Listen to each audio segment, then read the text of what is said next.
2024 সালের 5 আগস্ট শেখ হাসিনার পতনের দিন ঢাকার আশুলিয়ায় ঘটে নারকীয় ঘটনা। 6 জনকে গুলি করে হত্যার পর মরদেহ তোলা হয় ভ্যানগাড়িতে। পাশে থাকা মোটরসাইকেলের পেট্রোল নিয়ে ধরিয়ে দেওয়া হয় আগুন। প্রসিকিউশনের দাবি তখনও একজন জীবিত ছিল, তাকেও পুড়িয়ে হত্যা করা হয়। এ ঘটনায় 2024 সালের সেপ্টেম্বরে মানবতাবিরোধী অপরাধের অভিযোগ দায়ের করা হয় ট্রাইব্যুনালে। পরে 21শে আগস্ট এ মামলায় আসামিদের বিরুদ্ধে অভিযোগ গঠন করে বিচার শুরুর আদেশ দেয় ট্রাইব্যুনাল। তবে দোষ স্বীকার করেন এসআই শেখ আফজালুল হক। রাজসাক্ষী হয়ে জবানবন্দিও দিয়েছেন তিনি। মোট 24 জন সাক্ষ্য দেন এই মামলায়।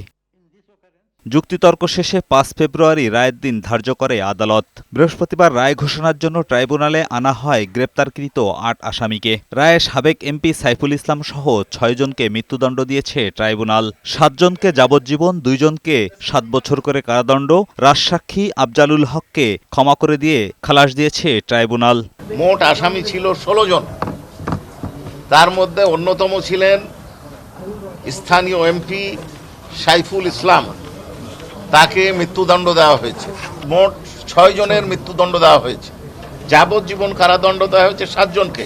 আসামিপক্ষের আইনজীবী জানিয়েছেন, এ রায়ের বিরুদ্ধে আপিলে যাবেন। সংক্ষুব্ধ আমি উচ্চ আদালতে অ্যাপিলেট ডিভিশনে, সুপ্রিম কোর্ট অ্যাপিলেট ডিভিশনে আপিল করব। মৃত্যুদণ্ডের রায় শোনার পর আদালত চত্বরে ক্ষোভ প্রকাশ করতে দেখা যায় আসামি মালেককে।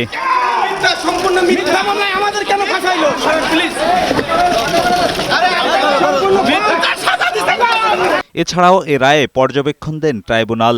আশুলিয়াতে যে নৃশংস ঘটনা ঘটেছে এবং যাদেরকে মৃত্যুদণ্ড দেওয়া হয়েছে তারা এই মিটিগেটিং ফ্যাক্টর পাওয়ার যোগ্য নয়। এটি পুনর্গঠিত ট্রাইব্যুনালের 3য় রায় এবং ট্রাইব্যুনাল 2-এর প্রথম রায়। এজাজুল হক মুকুল, বৈশাখী সংবাদ, ঢাকা।